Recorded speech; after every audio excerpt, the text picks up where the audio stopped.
The metallic click of the deadbolt echoed through the empty house, sharp and final, like a door slamming shut on a chapter of my life. The keys dug into my palm as my trembling hands held them too tightly. I stood in the dim foyer, staring at the door I'd just locked. Outside, Sarah's suitcase waited on the porch, its black nylon glinting beneath the streetlight like an accusation. 10 minutes earlier, I'd tossed out there, along with her favorite coat and those boots she adored. My chest burned, a turbulent mix of rage and heartbreak twisting together as her words replayed in my head. It's none of your business where I'm going, Tom. None of my business. After 12 years of marriage, 2 kids, and a house we fought to keep, that's what she had to say. She said it with the detached ease of someone brushing off a stranger. I leaned back against the wall, the plaster cool against my forehead. The scent of her lavender lotion lingered in the air, blending with faint notes of citrus from her shampoo. Ghostly traces of a life that had just ended. My pulse pounded in my ears, drowning out the low hum of the refrigerator. I'd changed the locks an hour earlier. The locksmith's van had barely turned the corner when her car pulled into the driveway. Then came the pounding on the door, her voice sharp and furious through the wood. "Tom, open the damn door. What are you doing?" I couldn't answer. I didn't have it in me. The truth I'd uncovered, the one I'd tried to deny for months, had already fractured something deep inside me. It began 3 months ago. Small things I brushed aside. A late-night text she turned away from me to read. The quick swipe of her thumb to darken the screen before I could glance over. The long stretches she spent in the bathroom with the door locked, her voice murmuring softly to someone I couldn't hear. I told myself it was work stress. She was a paralegal, always drowning in case files. Late nights were normal. But then came the perfume, a musky scent I'd never known her to wear, clinging to her blouses and hamper. I'd lift them to my face, inhale, and try to convince myself it was harmless. A new fragrance. Nothing more. Even the kids noticed. Emma, 10 years old, asked why Mommy was always on her phone. Her little brow furrowed as she hugged her stuffed rabbit. Jake, only 6, didn't ask questions, but he clung to Sarah's legs when she got home late, as though afraid she might disappear. I told myself lies, building a fragile scaffold of excuses. She was tired, overworked, still the same woman who cried in my arms after our first miscarriage, the same woman who'd laughed until she snorted when I proposed in the rain. But doubt spreads quietly like a slow poison, and by the time I noticed, it had filled every corner of my mind. Last week, I broke. She left her laptop open on the kitchen table, a rare mistake. I wasn't looking for anything, not at first. I just needed to check the bank account. Then I saw it, an email notification flashing across the screen. "Miss you already. Same place tomorrow. No name, just an initial. C." My stomach dropped, ice flooding my veins. My hands trembled so badly I could barely guide the cursor. The email thread was short, but damning. Meeting spots. A downtown cafe. A hotel bar near the city limits. Little promises. We'll figure it out. No explicit words of love, yet the intimacy dripped from every line. It cut deeper than any confession could. I didn't confront her that night. The kids were asleep upstairs, their quiet snores coming to the baby monitor.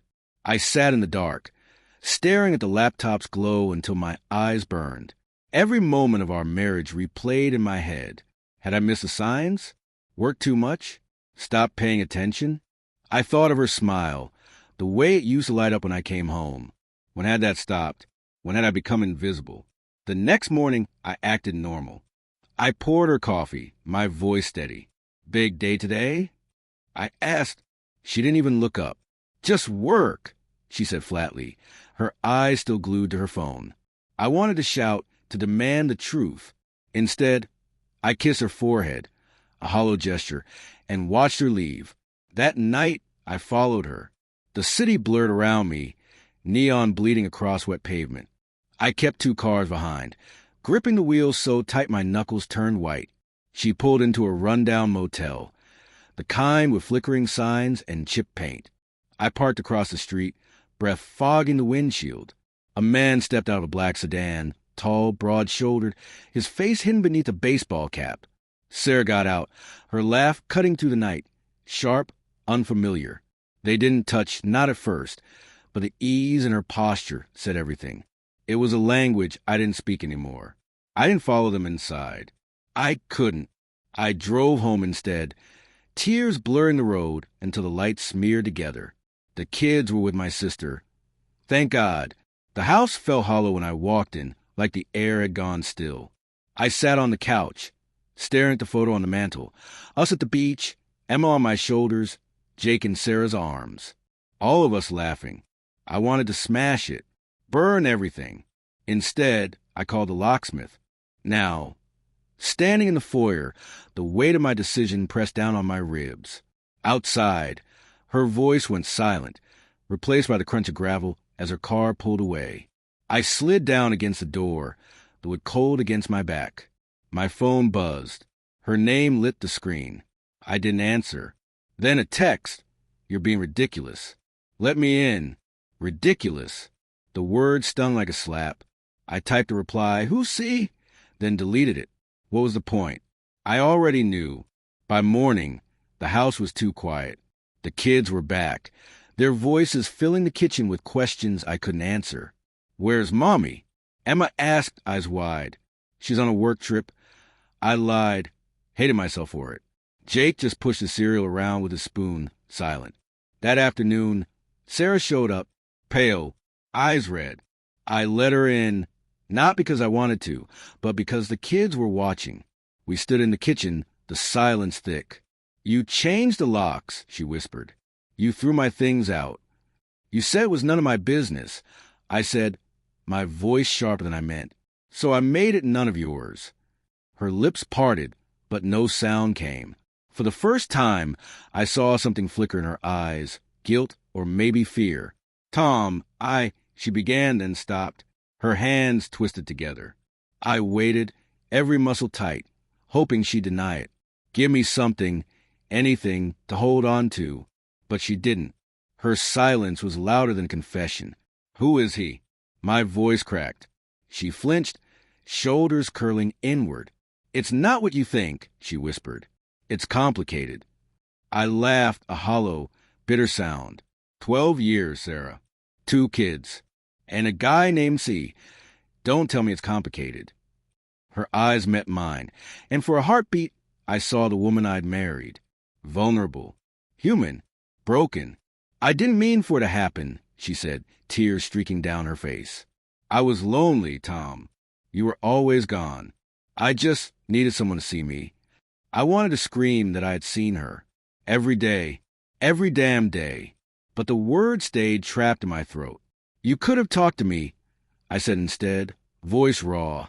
"You could have tried." She nodded weakly. "I know. I'm sorry."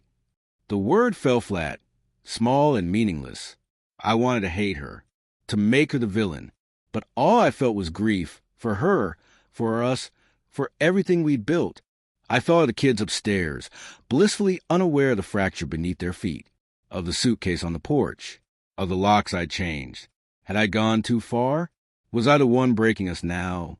"Stay for the kids," I said finally, "but not for me, not anymore." She nodded, her face crumpling, and in that moment I understood. It wasn't just an affair. He wasn't a fling. She loved him. The truth hit like a punch to the gut. I turned away, unable to look at her, and stared out the window. Her car sat in the driveway. The suitcase was gone. Outside, life went on. Cars passing, leaves rustling across the yard. Inside, everything was frozen, suspended in that quiet before collapse. I didn't know what came next. Divorce, forgiveness, pretending for the kids. All I knew was the weight of her betrayal. Heavy, solid. Final as a deadbolt, I'd slid into place. Behind me, I heard her footsteps, soft, hesitant, a sound that promised nothing but more silence.